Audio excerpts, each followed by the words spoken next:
you, Gary, for that great introduction. And boy, does this look like a great crowd here in Vegas. Thank you all for joining us here today, and to all of you who are watching the CES live stream on the live stream. This is a really significant moment for AMD, and it's a significant moment for me. It's actually the very first time that we are giving a keynote here at CES. And I'm really excited to have the opportunity to explore the future of computing and graphics technologies with you this morning. I am honored to lead one of the world's most innovative companies. At AMD, we are focused on providing high-performance computing solutions, powering some of the most interesting and most important applications in the world today. Now, Gary mentioned this year is AMD's 50th anniversary. AMD was founded actually as a Silicon Valley startup. We started with just dozens of employees, and we were focused on leading-edge semiconductor products for a broad set of markets. But from those humble beginnings, we have now grown into a global company of almost 10,000 people. And we actually stand every day for pushing the envelope in high-performance computing. Just think about a few of the highlights from our history. In 2000, we launched the world's first gigahertz CPU. In 2003, we led the industry transition to the first 64-bit x86 processors. And by the way, these are still the de facto standard for PCs and servers. In 2008, we launched the first single GPU to deliver a teraflop of compute performance. And in 2011, we were the first company to combine x86 CPUs and high-performance GPUs onto a single chip that we call an APU. And over the last 7 years, we have powered the highest performance game consoles that have ever been produced, from Microsoft's Xbox One family to Sony's PlayStation 4 families. So for all of these, they were industry firsts, and all of these were delivered by AMD. Now that you know just a little bit more about us, let me focus on some of the trends that are shaping the next few years. I feel actually incredibly lucky. It's an incredible time to be in the semiconductor industry. You know, if you think about it, we're actually at a point where the growth in the number of connected devices has transformed virtually every single industry. And if you take a look at some of the market research, there were 15 billion connected devices in 2016, and that number is expected to double by the time we get to 2025. So over 34 billion connected devices. And even more importantly, I think what's really important is the volume of data. Just the amount of data that we're creating with all of those devices. We're expected to grow that by over 10x over that same time period. That's 175 zettabytes. 175 trillion gigabytes of new data in just 2025 alone. Now, why is that important? Well, you really need high-performance computing so that you can really visualize and analyze, and most importantly, make decisions based on all of this data. So when we look as an industry, what really excites us is how do we deliver all of that computing performance? How do we keep on that trend line so that we can accomplish all of this with high-performance computing? And what I would say is to do that, it's going to require new approaches and new innovation. And frankly, it's a phenomenal opportunity for all of us to create new leaders.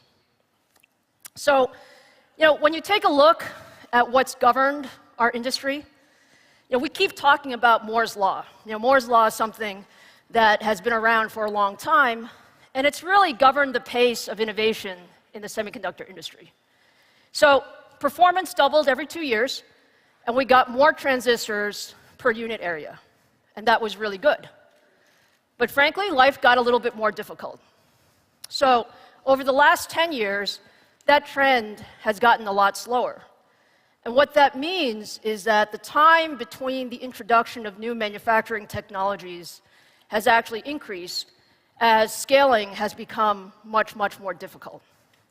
So from an industry standpoint, it places a really significant premium on innovation. Innovation around design, innovation around architecture, and all of that is necessary so that we can keep powering all of these new devices. And so at AMD, this is what gets us up every morning. This is what we focus on. We focus our innovation on how to get that trend line above and beyond where we currently are. And there are two main thrusts that we believe in. The first one is heterogeneous computing.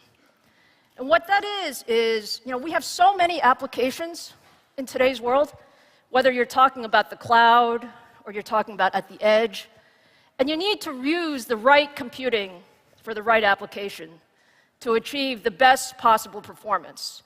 And delivering that requires CPUs, it requires GPUs, it requires some accelerators from time to time. And the important thing is, how do you put those things together in a heterogeneous solution? Now, at AMD, we pride ourselves in putting together solutions, putting together CPUs, GPUs, optimized in a system environment. And during this next hour, I'm going to show you some of that technology in action. The second important thing, and this is what a lot of us in the industry are focusing on, it's pushing the bleeding edge of high-performance computing. And what I like to say, what's so exciting about tech is, we have to decide beforehand. We make decisions today that will affect us 3, 4, maybe even 5 years later. And you don't know if they're going to work, frankly. So a couple of years ago, we saw some fundamental bottlenecks to increasing computing performance. And we made some big bets. We made some big bets about where we thought the industry was going to go. And 2019 is a key year where we see some of those big bets really pay off. So today, I'm going to show you some of the things that will get us a significant inflection point in performance. And when you look at those pieces, it's new CPU and GPU cores. A lot of excitement around Zen, Zen 2, Radeon. We're going to show you the aggressive use of 7-nanometer manufacturing technology. And we're also going to show you how new system partitioning really can make a difference, thinking about the system a different way. I'm also really happy to say that we'll be joined on stage today by a number of our really good partners to really show you how that performance really happens in action and what's possible across a number of important end markets, things like content creation, gaming, cloud computing, and even supercomputing. So, with that as an introduction, let me get started and talk first about high-performance PCs. The PC market is actually a really interesting market. If you take a look at it, the installed base of PCs worldwide is about 1.5 billion. Every year at CES, every OEM comes and shows you their latest and greatest thing. And the PC market continues to be one of the most important markets for a couple of reasons. First of all, consumers like the productivity of the platform. It's a great platform. Enthusiasts love to push the envelope. They love gaming, they love VR. And then when you look at content creation is actually primarily done on the PC. So you look at us today, this is a beautiful theater, and it's surrounded by megapixels of displays with millions and millions of colors. In this environment, I think about how high-performance computing actually has transformed visual storytelling. Creators are amongst the most demanding, and they're most vocal, but also the most passionate AMD users, because they really benefit from every ounce of performance. And so whether you're talking about the latest MacBook Pros or iMac Pros, which are exclusively using AMD discrete graphics, or you're talking about high-performance workstations. All of these desktops are the tool of choice for the most demanding creative workloads like 3D modeling, rendering, game development, and virtual production. So let me just tell you a little bit about the tech in this market. In 2017, the best processor for creators had 10 cores and cost over $1,700. We knew that we could do better. We knew it. And so we created Threadripper.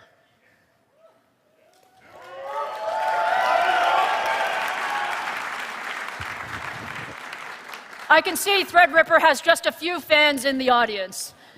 Look, Threadripper is the #1 selling high-end desktop processor. And why is that?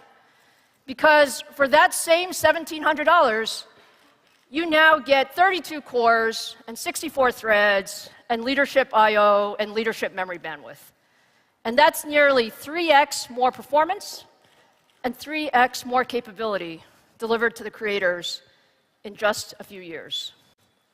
And if you just look at that from a performance per dollar standpoint, there you have it. There you see the step function increase when you really put your mind to innovation. And so for this group of users who need every last bit of performance, Threadripper is a game changer. So let's hear a little bit about how Threadripper is actually used in the world of virtual production. Fox VFX Lab is now the virtual production front end to all Fox projects. Virtual production, it's kind of two words Jim Cameron and I kind of put together. We couldn't fly a film crew to Pandora, so we had to come up with a way to do this, and by sort of mishmashing all of these various technologies together, we were able to, film the movie in a motion capture space similar to what you're seeing here. Our storytellers get to live in a completely virtualized environment, put on a VR headset, look around, see the world at scale, see their actors playing the parts of those characters in real time. Virtual production couldn't really exist before you could do motion capture practically on set, and that required a lot of compute horsepower. There's no question about that. What's the best possible piece of hardware that we can use to help our storytellers work as quickly as they can? Time is our most valuable asset. A director or a producer walking by, they're not going to sit around and wait for something to render. They want to see it now. When the Threadripper showed up, that was like the coolest band these guys had ever heard came to town and played a show for them. Light baking for us is a big deal. With the Threadripper machines, with all the cores in them, that gets done a heck of a lot faster. The Threadripper has kind of created this kind of shadow empire of rendering capability. With the Threadrippers, we were seeing a 20-30% increase just right out of the gate per artist. Having AMD facilitate that acceleration is instrumental to what we're doing here. AMD has really shown that they're very interested in this space. They really want to help content creators. It's nice to have a partner in the industry that looks you in the eye. This is unique. I've worked on other shows with other large distributors, and yeah, you get your hardware, but they're not necessarily listening to what exactly you're looking for, and AMD has been doing that.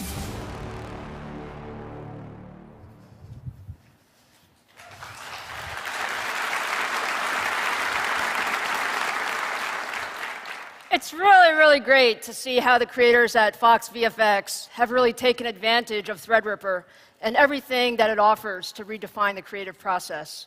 And we're going to talk more about desktops for AMD later on. But now let's go to the other end of the PC spectrum, the ultra-thin notebook. 160 million notebooks will be sold this year. Users around the world are actually choosing the ultra-thin form factor, and it's the fastest growing PC category.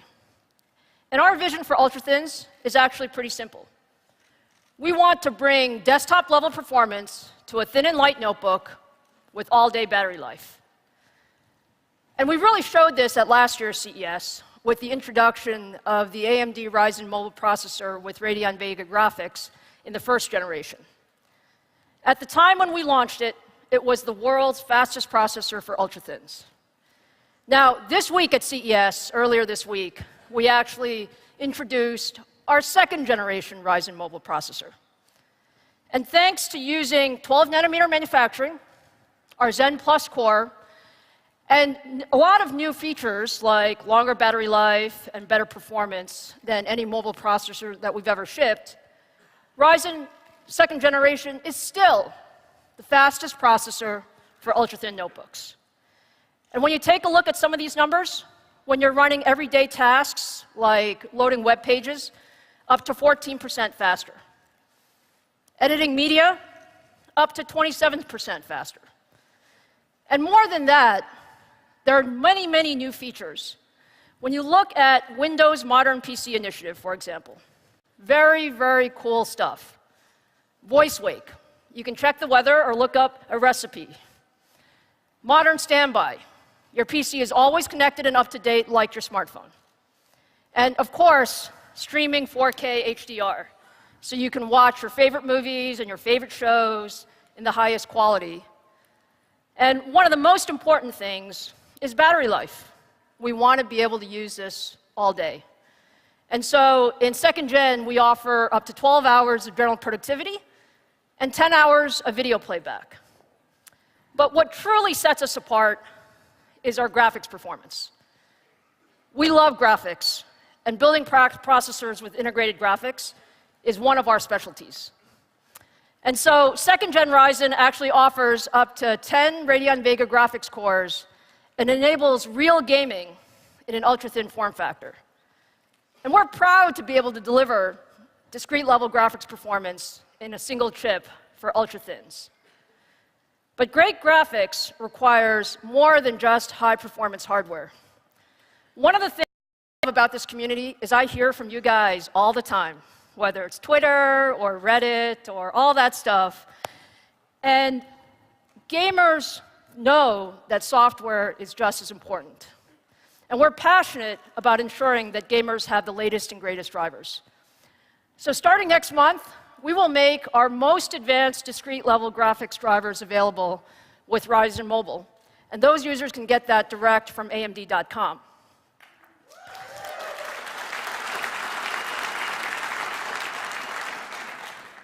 Now, the chips are great, but all of this innovation really comes together in new systems from the world's top OEMs. And we are extremely honored to really have a record number of Ryzen-powered notebooks coming to the market this year. From Acer, Asus, Dell, HP, Huawei, Lenovo, and Samsung. Actually, if you've walked the show floors, you can see many of these new designs on display here at CES. And you're going to see them available in retail later this quarter. So really cool, and thank you for everything. Now, we have talked about high-performance PCs for creators and for consumers, but there's another important group for whom PCs are a tool of choice. Computers actually play a major role, especially for those focused on STEM, science, technology, engineering, and math. And frankly, this is an area that's really near and dear to my heart. So for these students, computer labs and high-performance PCs are now integral to how they learn. So let's take a look at the role computing plays in education today.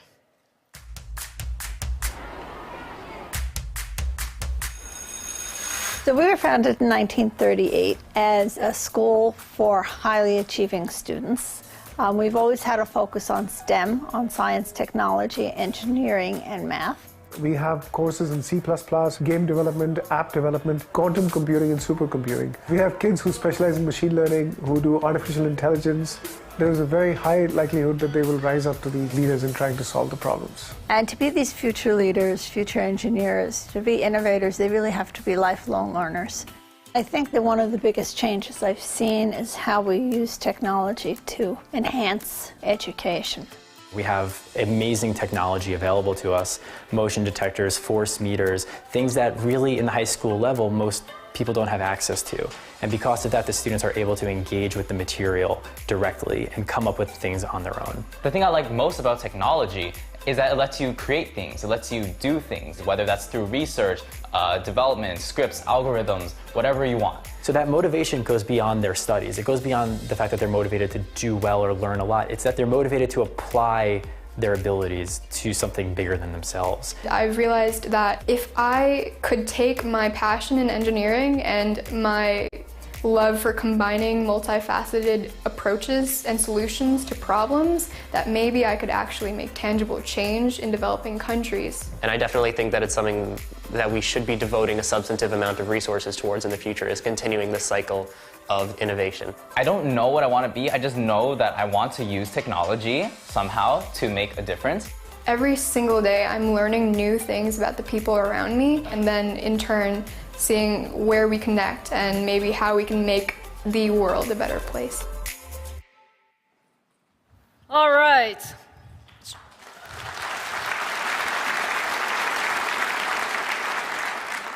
I don't know about you guys, but I don't think I was that smart when I was in high school. I was actually at Bronx Science just last month, and it actually totally blew me away as to how much they were using PCs and actually even servers in the classroom. And so, at AMD, we're really committed to making our products more broadly available in education. We already have deep partnerships with Microsoft and Apple on their education platforms. But this week at CES, we're announcing that the first AMD-powered Chromebooks. And when you look at Chromebooks, starting with the Acer Chromebook 315 and the HP Chromebook 14, leading global OEMs will release multiple AMD-powered Chromebooks this year. We've actually gotten really great reception.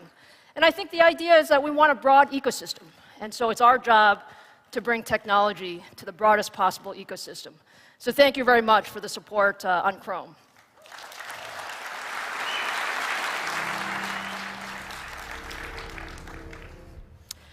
Okay, so let's turn our full attention now to immersive devices and the exciting world of gaming.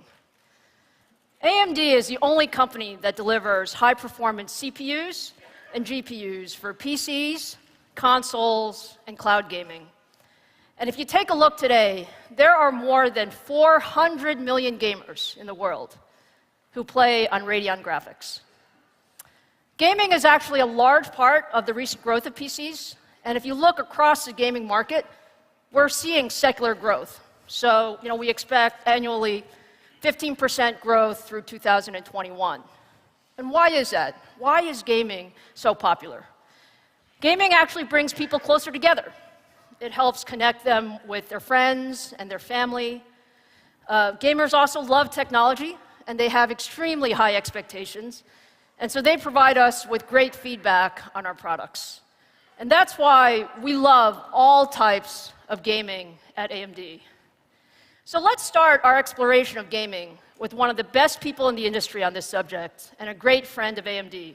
Please welcome to the stage Head of Gaming at Microsoft, Phil Spencer.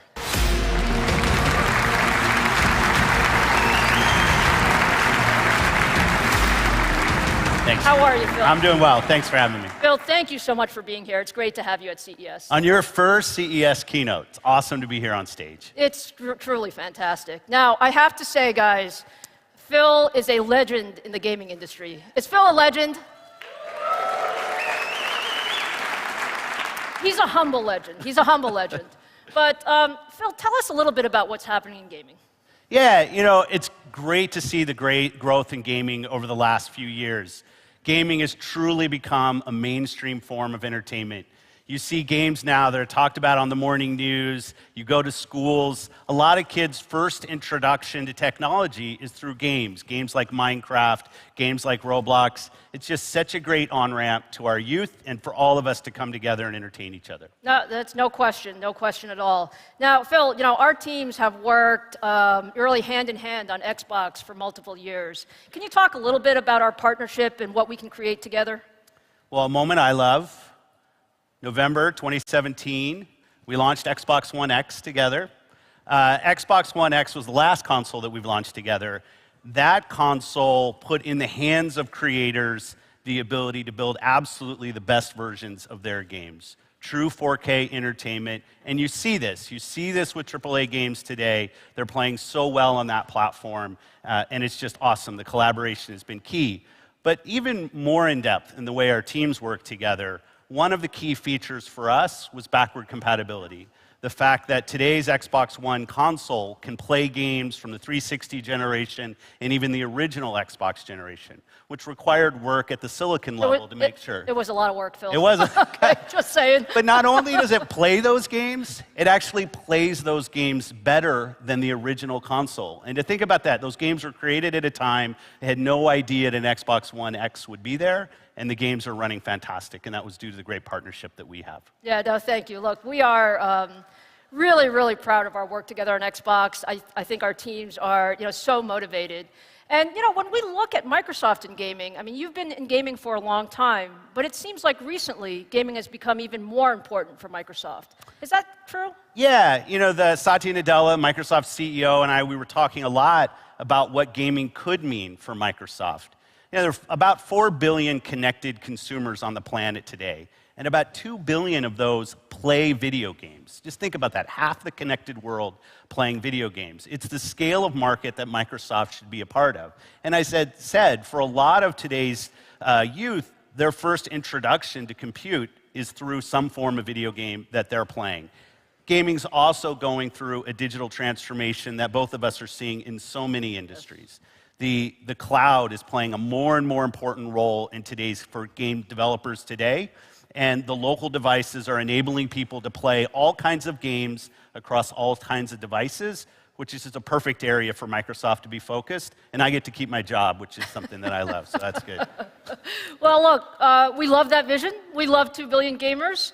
Let's talk a little bit about the underlying technology, and what do we have to do to really power that vision?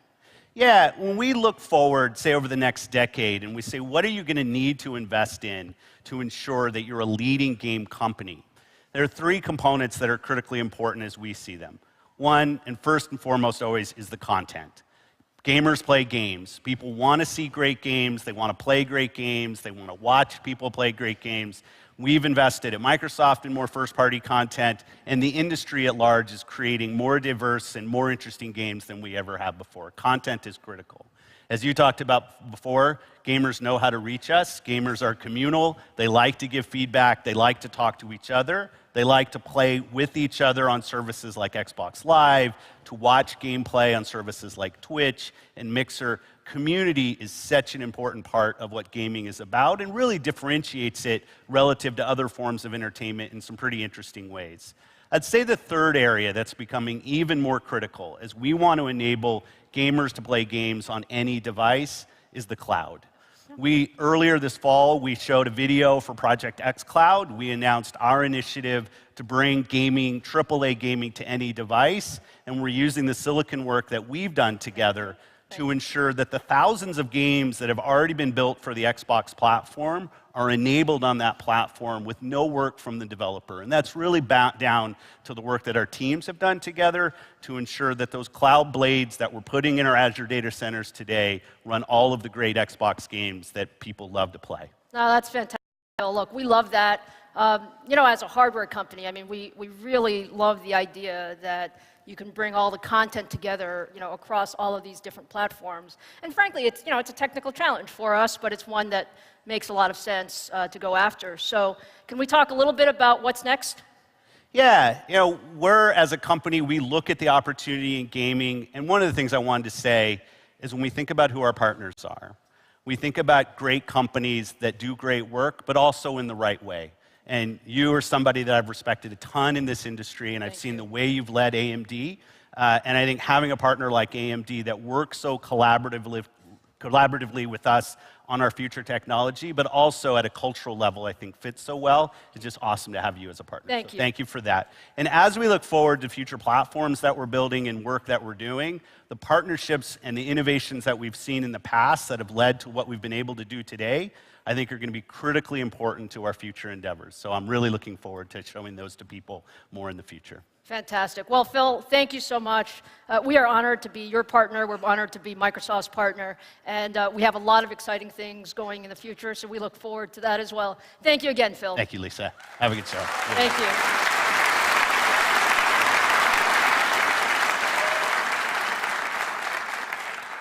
Look, I hope Phil's perspective on the future of gaming is as exciting for you as it is for us. because we really believe this. We really believe we can make this happen. And we can't wait to make all of this a reality. But in the meantime, there's a lot for PC gamers to get excited about today. So last November, we launched what PC World called the new 1080p gaming champion, the Radeon RX 590. The 590 is a perfect card for PC gamers who play on 1080p monitors. And frankly, that's 2/3 of the market today. The 590 also is our latest graphics card that supports Radeon FreeSync technology. And FreeSync is an industry standard that syncs up the GPUs and the monitors so that gamers can experience a tear and stutter-free experience. And because it is an industry standard, you get all of this gameplay with no additional cost. Now, FreeSync is really, really popular and just gets bigger.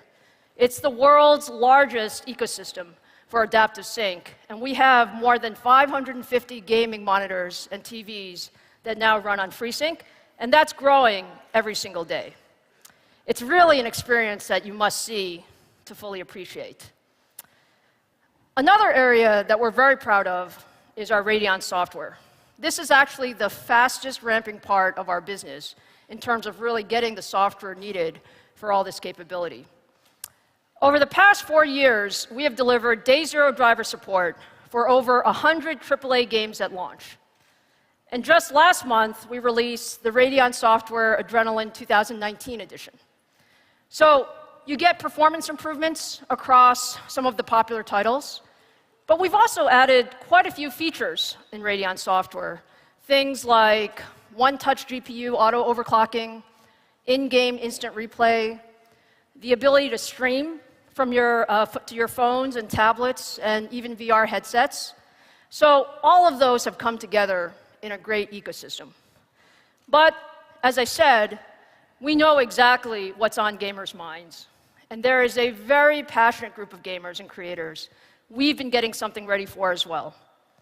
AMD loves gamers. AMD loves high performance. So for all of our Radeon fans, it's time to meet the next generation of high-performance gaming GPUs.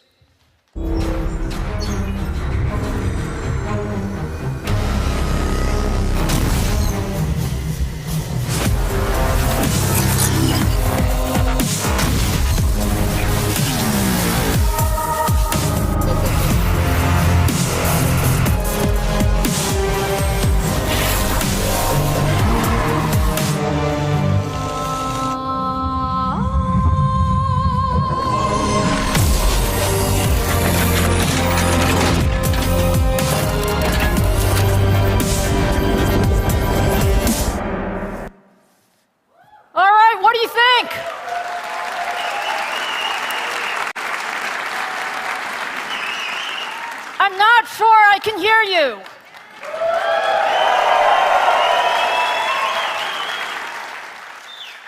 Today, I'm really, really happy to show you for the very first time our new high-end GPU for gamers and creators, AMD Radeon 7.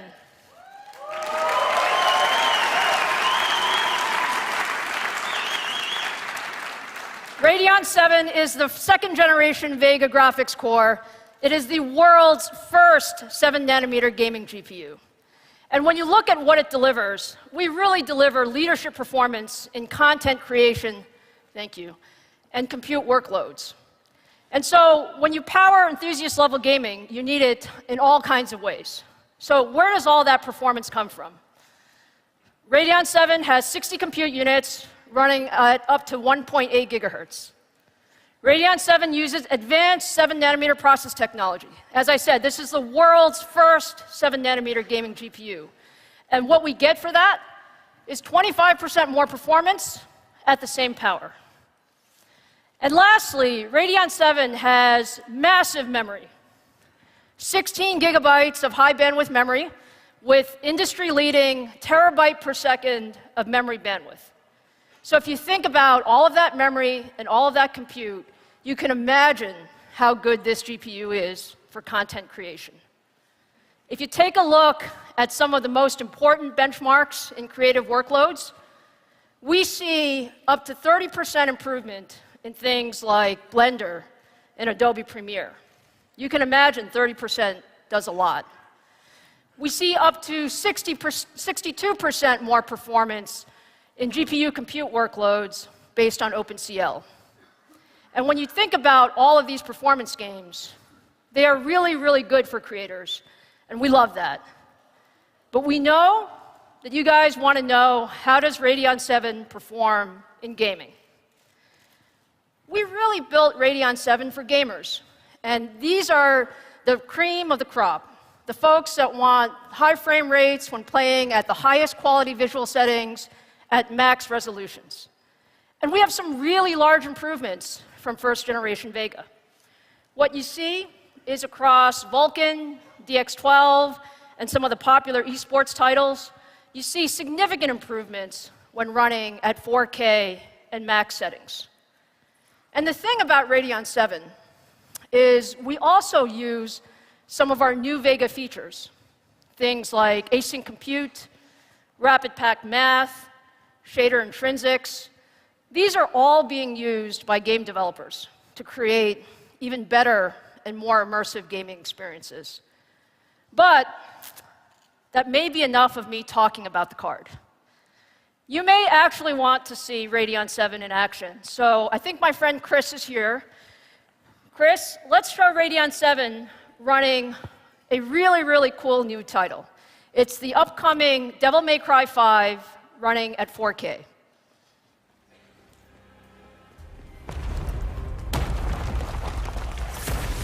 So this is the first time that Devil May Cry 5 is being shown, running on Radeon 7. And it's the latest version of the successful Devil May Cry action-adventure feature series from Capcom. AMD has actually worked very closely with the development team to optimize the game engine to create the photorealistic characters and some of the environments that you see here. And if you take a look at the performance, we have the frame rates up there. You can see the game is running super, super fast in 4K ultra settings, way above 60 frames per second. So there you see it. I want to give a really, really big thanks to our partners at Capcom for letting us show DMC5 before it launches. This title launches March 8th, and we're really excited to be working with Capcom on it. So thank you very much, Chris.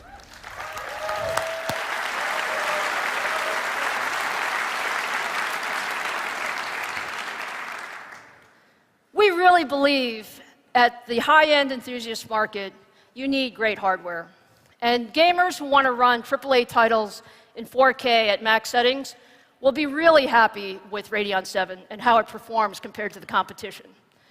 Radeon 7 has better performance in some of the latest Vulkan games, like Strange Brigade, and is very competitive at both DX11 and DX12 games.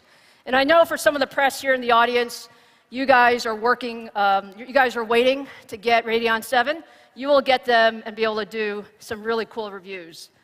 Now, in addition to Capcom, we partner closely with many developers. And it's really that close partnership that allows us to take advantage of the features of our Radeon GPUs. So to discuss a bit more about our partnership with game developers, let me invite David Polfeld to the stage. He's head of Ubisoft's massive entertainment studio. David?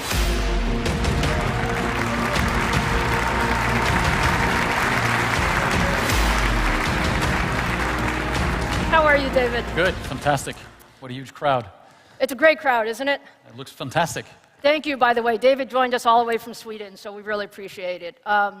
David, we are so proud of the partnership that we have with Ubisoft.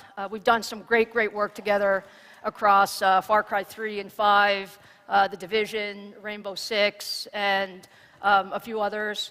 So can you tell us a little bit about why hardware partnerships are so important for you to deliver these incredible gaming experiences? Of course, and thank you for having me here on stage. It's a real pleasure. My first time in Vegas, fantastic AMD event, so congratulations.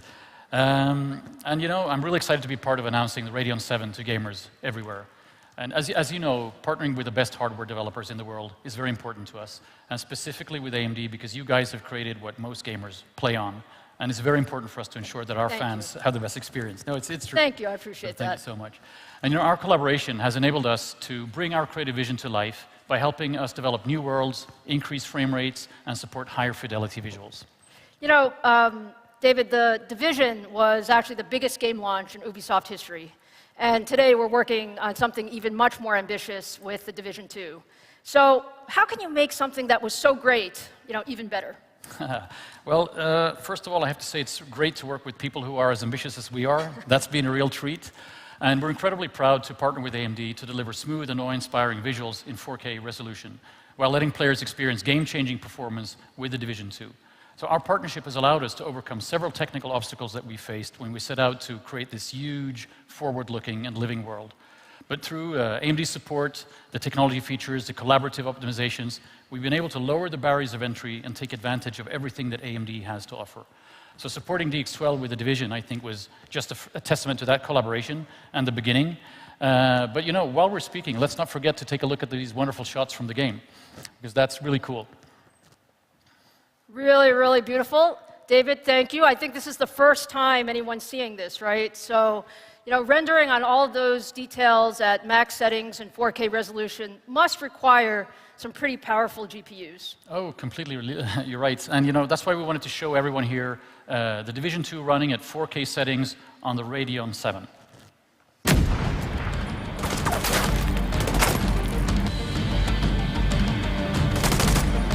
It's on me!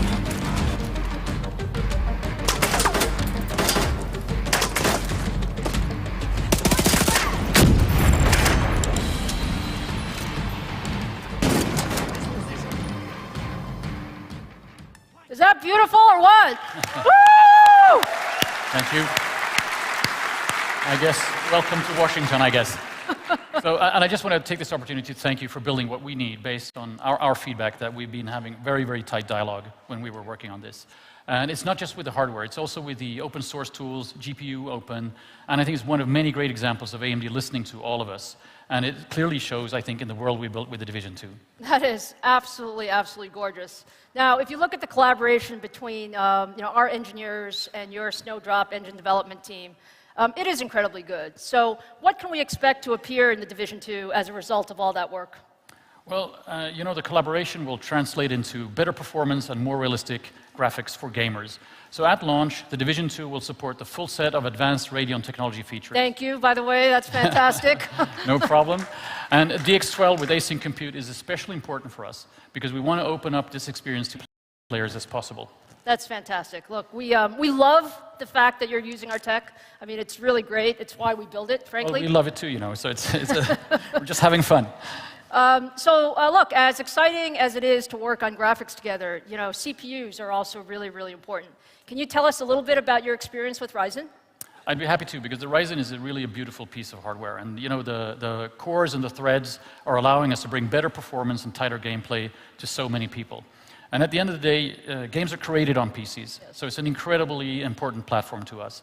And we're super committed, and we wanted to show you that we're here to make the best experience possible on PC with AMD, but for everyone. I think you have made a lot of PC gamers really happy today. So, David, thank you for this close partnership. Thank you for everything that you've done. Thank you for letting us look at Division 2 on Radeon 7. We can't wait for the game to come out and for gamers to experience. I can't wait for it to come out either. But thanks for having me, and good luck with everything. Thank you. Thank you. Bye-bye. Thank you.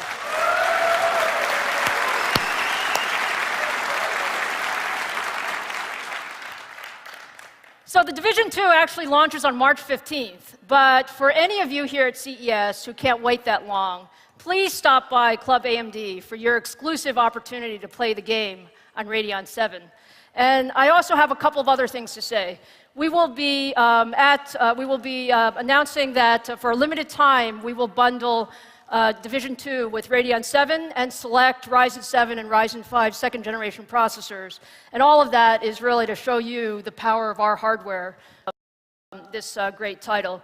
And for all of you who are here in the room today, as you walk out, you're going to get your free copy of Division 2 as well. So just a little thank you.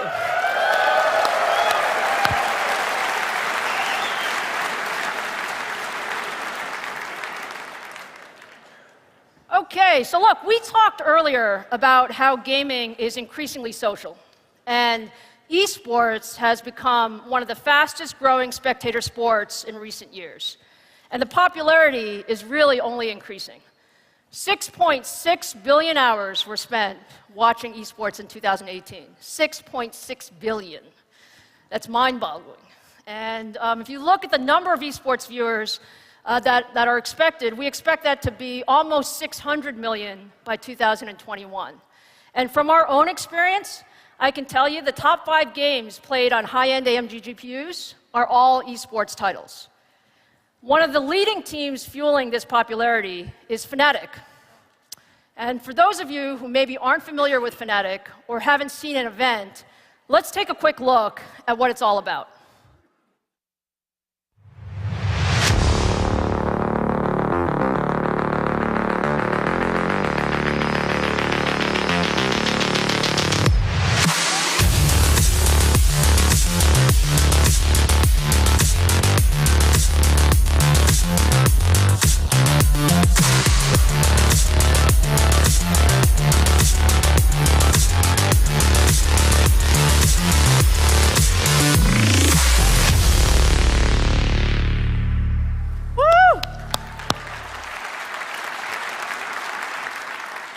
So to talk a little bit more about esports, I'd like to welcome Fnatic co-founder Sam Matthews to the stage.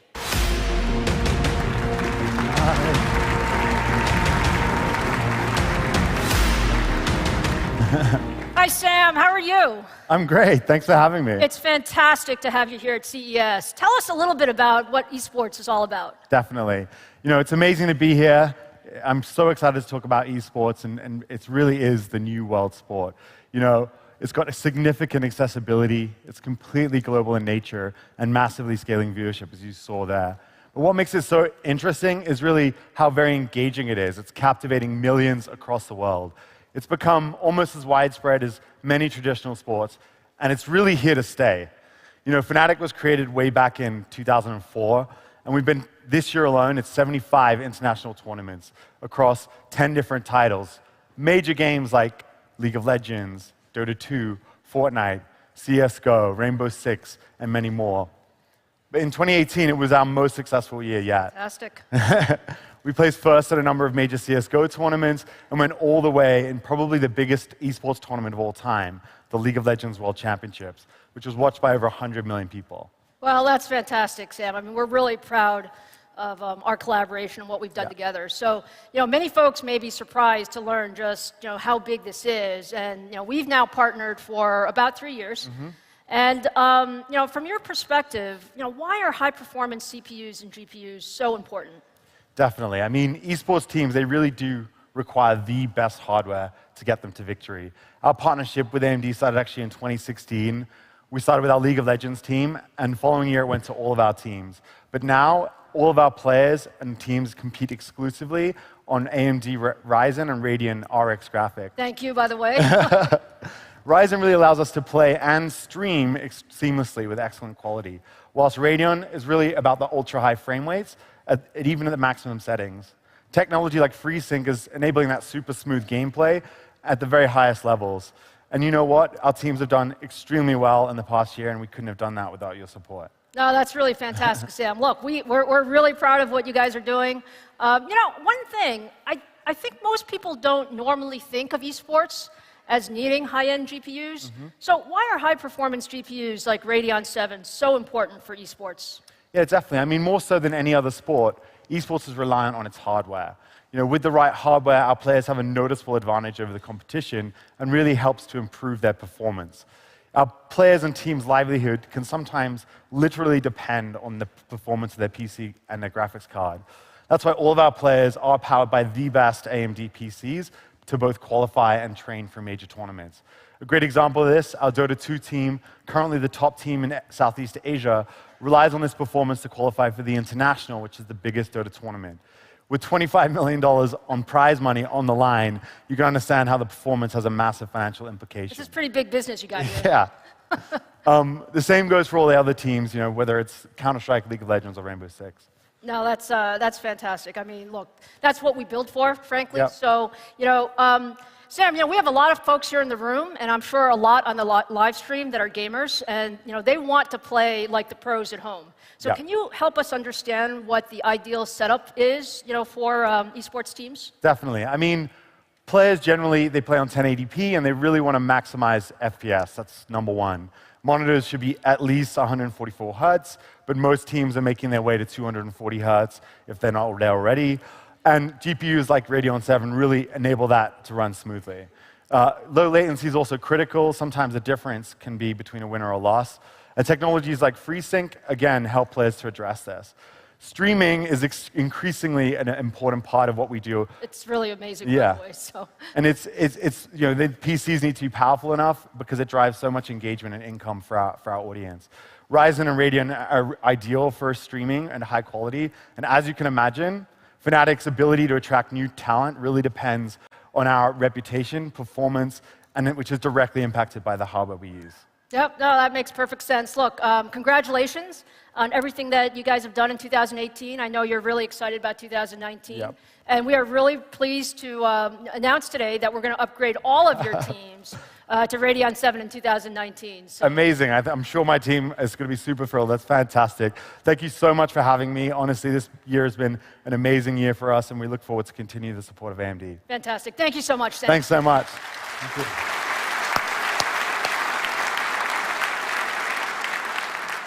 All right, so hopefully by now you realize that Radeon 7 is the most powerful gaming GPU we have ever built, and really the most powerful consumer GPU available for content creation. It's really the best of both worlds. And I'm happy to announce today some more specifics on Radeon 7. Radeon 7 will go on sale on February 7th for $699 from leading e-tailers, system integrators, direct on AMD.com, and an Alienware Area 51 desktop. So really, really excited. And we're also saying for a limited time, Radeon 7 will become bundled with Resident Evil 2, DMC5 that you saw, and The Division 2. So what do you think of that?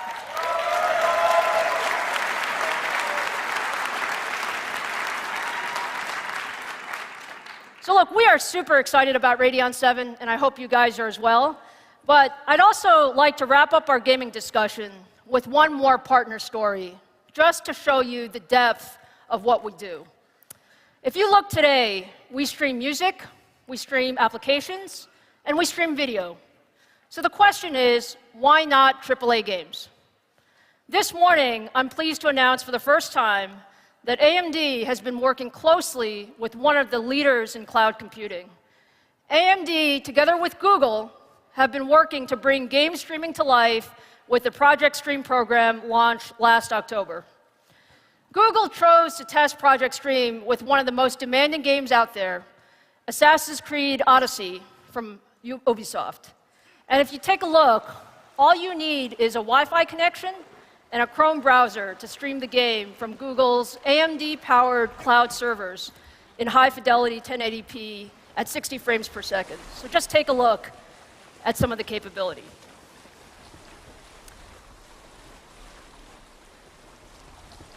Is that beautiful or what?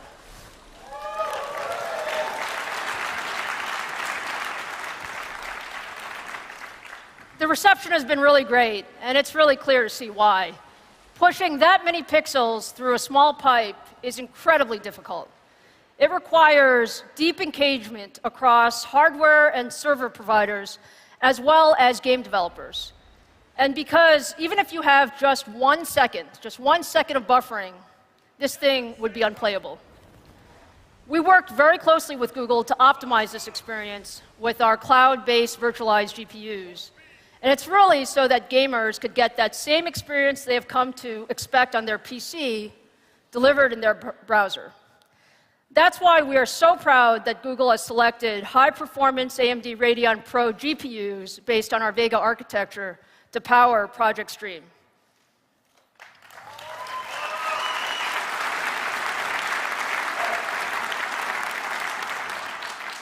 So we like to say that Radeon graphics are everywhere, and we are thrilled that Google is now part of that portfolio with Project Stream. And to wrap up the gaming section, let me say again, AMD loves gaming.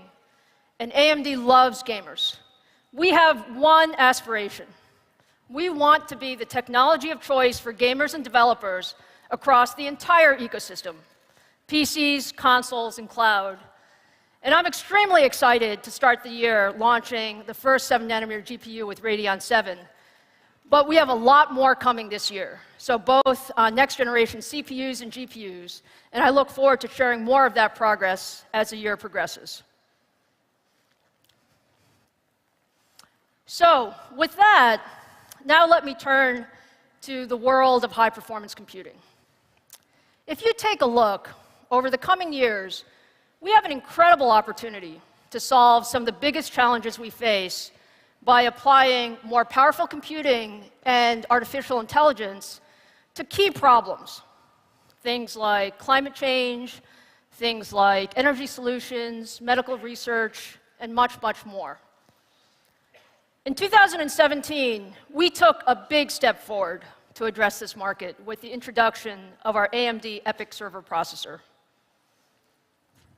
If you take a look at EPYC, what it does is it combines more cores, more memory, and more I/O to offer leadership performance at every price point. And it has been a tremendous, tremendous first year for EPYC.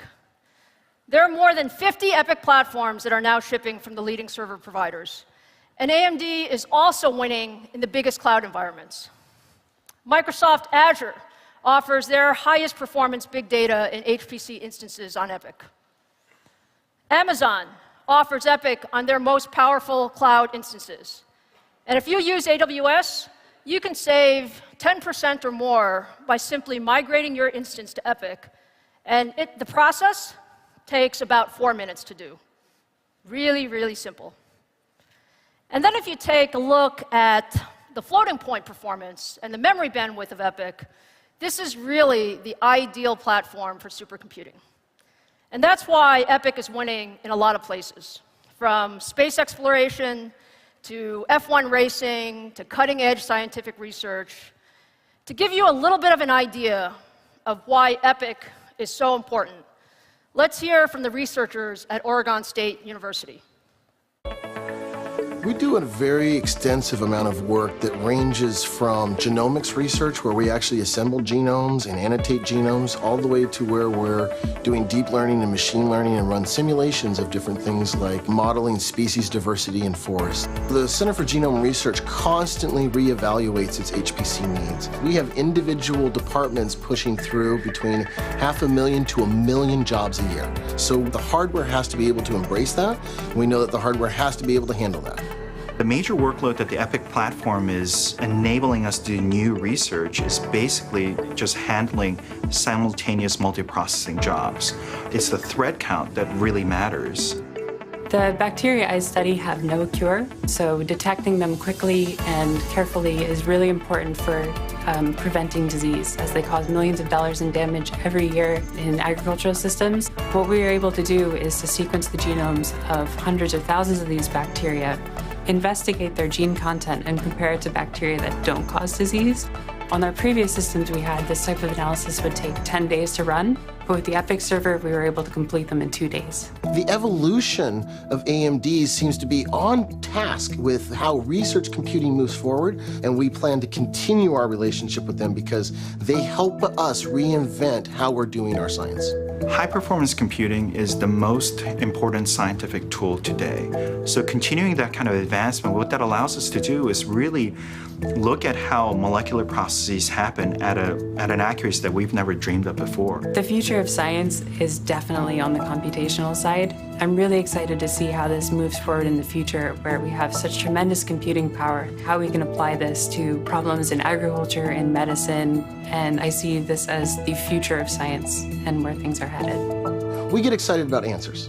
In the end, to us, the technology's how we get to our answers, and that's what excites us. Seeing the science actually get somewhere and actually be able to change the world in a positive way is how we're using this technology, and that's what keeps the scientists going.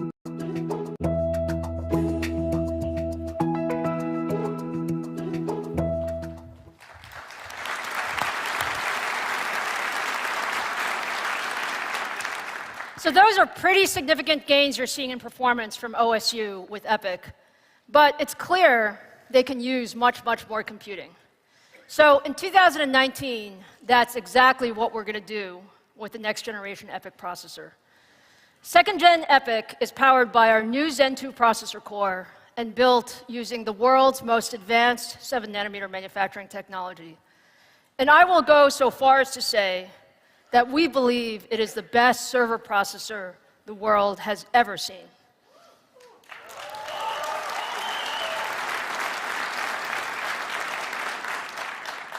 We are seeing incredible performance gains compared to the current generation EPYC.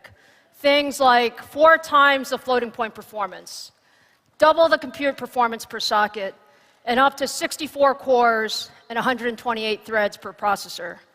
And we use the same socket and the same platform as the current generation, which actually makes upgrading really easy. So all of these inflection points really create server performance in 2019 beyond what we've seen before. So if you just take a look at the annual trend line, second generation EPYC sits way above the line. It's a big leap in server performance from the past few years. And to really see how this performance translates into real-world improvements, let's take a look at a demo. We're going to show you, this is a popular scientific application called AMD. AMD is a high-performance simulator used by scientific researchers to study highly complex molecular systems. And one of the reasons AMD is so popular and powerful is that it's very, very scalable. So the idea is that you can increase the performance by just increasing the number of cores that you use, up to 500,000 cores. So to demonstrate the power of our next generation EPYC, I'm going to show you a demo. And what the demo is it's a single early version of EPYC processor compared to 2 of our competitors' highest-end Xeon Platinum 8180 processors. And it really just shows you the difference. So let's take a look at the demo. So what you're seeing on the screen is an incredibly complex simulation, and it's really the atomic movement and combination of a common HDL protein component. And if you take a look at the bottom, what you see there is the important metric. It's actually the number of nanoseconds per day that you can run.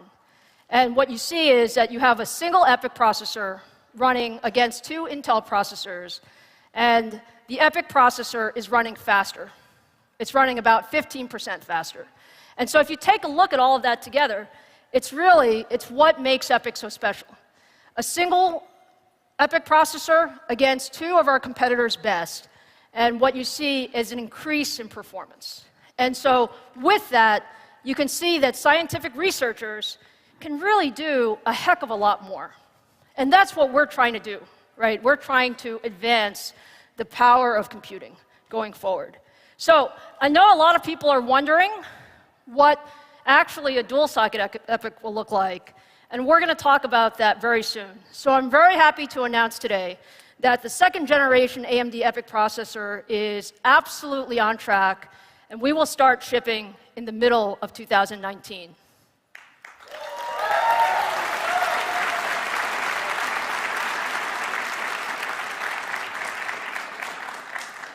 Okay, so as exciting as EPYC is, and we're very, very excited about EPYC, I've got one more big thing for you today.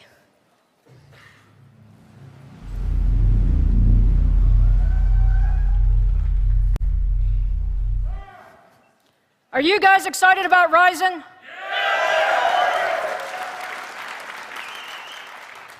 I love you guys, by the way. I love you guys. Look, our mission with Ryzen has always been clear, okay? Our job is to push the boundaries of what can be done by a desktop processor.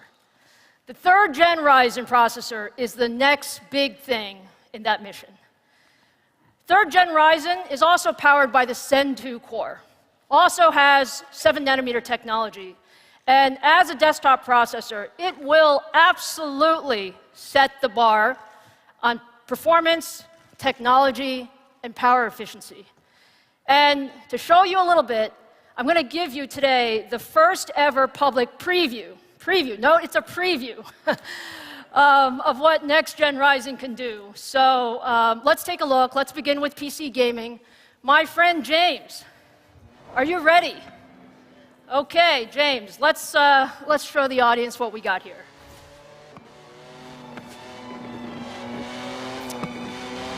So what you're seeing is an early version of our 3rd-gen Ryzen desktop processor. By the way, it's also running with Radeon 7 GPU. It's running the performance-intensive Forza 4 gaming from Microsoft Studios. And we like this game because it really stresses the computing power. And as you can see, we have the frame rates up there. The game is running consistently at more than 100 frames per second at 1080p with maximum settings. This system that James is running is the most advanced PC gaming hardware in the world, together in one system. 3rd-gen Ryzen, Radeon 7. What do you think?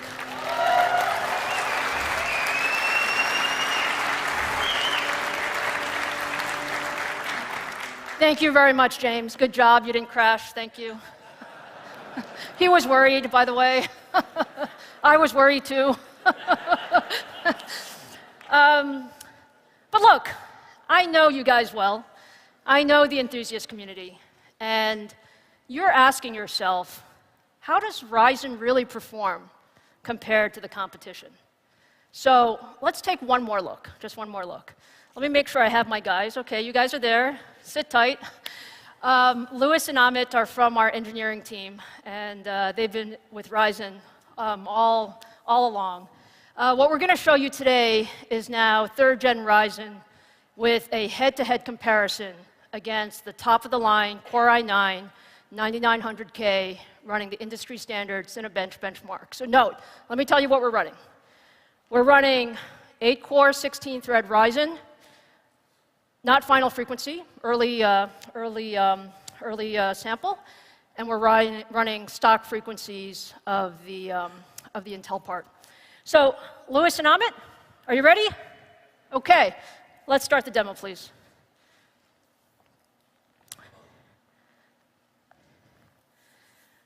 So, Cinebench is going to run for a little while. What you're also seeing, just so you know, are the powers. These are the system powers that you see from each. And as I said, the image on the left is the competing processor. The image on the right is Ryzen. And what you can see, let's take a look at the Cinebench scores. Ryzen looks like 2057. Our competitor is running at 2040. So that sounds like a win. Does it sound like a win?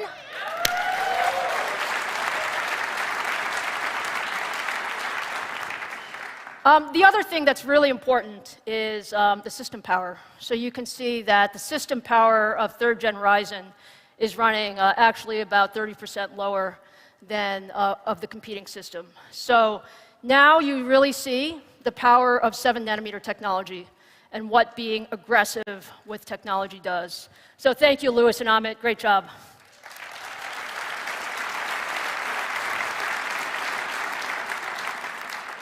As you can tell, I really love building chips, OK? I really love building chips.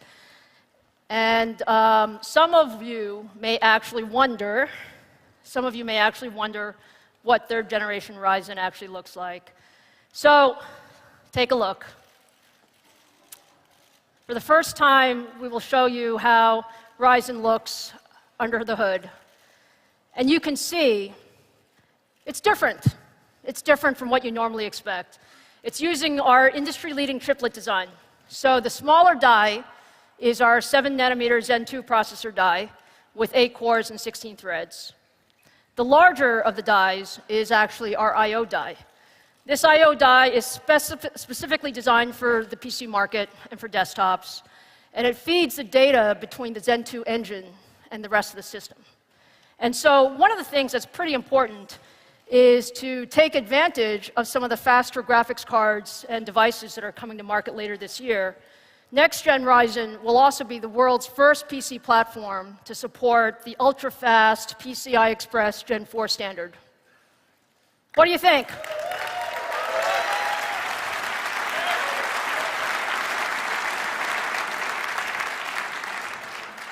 I guess I'll keep the chip. So look, by now you're starting to understand why we get so excited about technology. Being first to 7, really pushing the envelope on system architecture, 3rd Gen Ryzen is aimed at leadership, true leadership. Performance, features, power. And one of the things that we feel really passionately about is the extension of the infrastructure. So 3rd Gen Ryzen will run on the same AM4 desktop infrastructure. So it's really simple. For all of you who are on Ryzen today, really simple upgrade, drop-in for users. So I know you guys want to know a lot more about 3rd Gen Ryzen. We have a lot going on, and I'm really happy to tell you that we look forward to sharing that information as we get closer to the product launch. And we will be launching in the middle of 2019.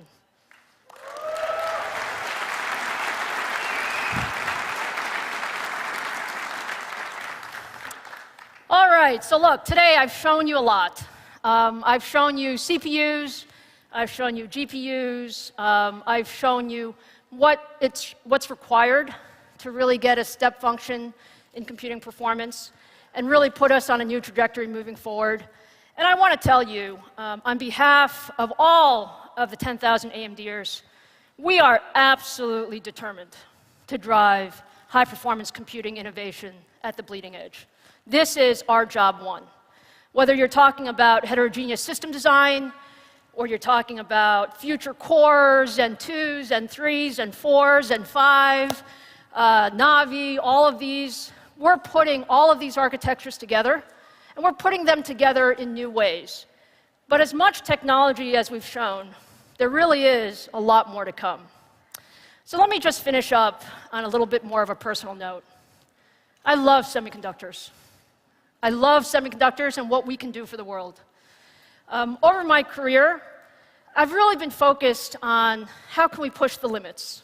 How can we push the limits to solve really tough problems, whether they're technology problems or business problems? You know, my view of the world is a problem is actually an opportunity.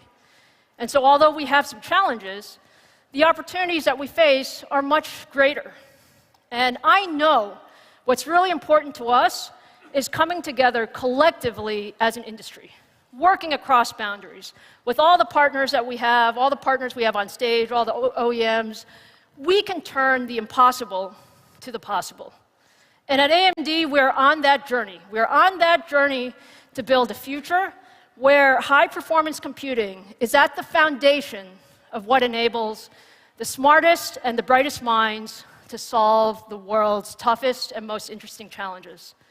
So I'd like to believe when we look back on today, when we look back on 2019, we're going to see that this is an inflection point in that journey. It's going to be an incredibly exciting 2019. Thank you for all your support, and thank you for your time today.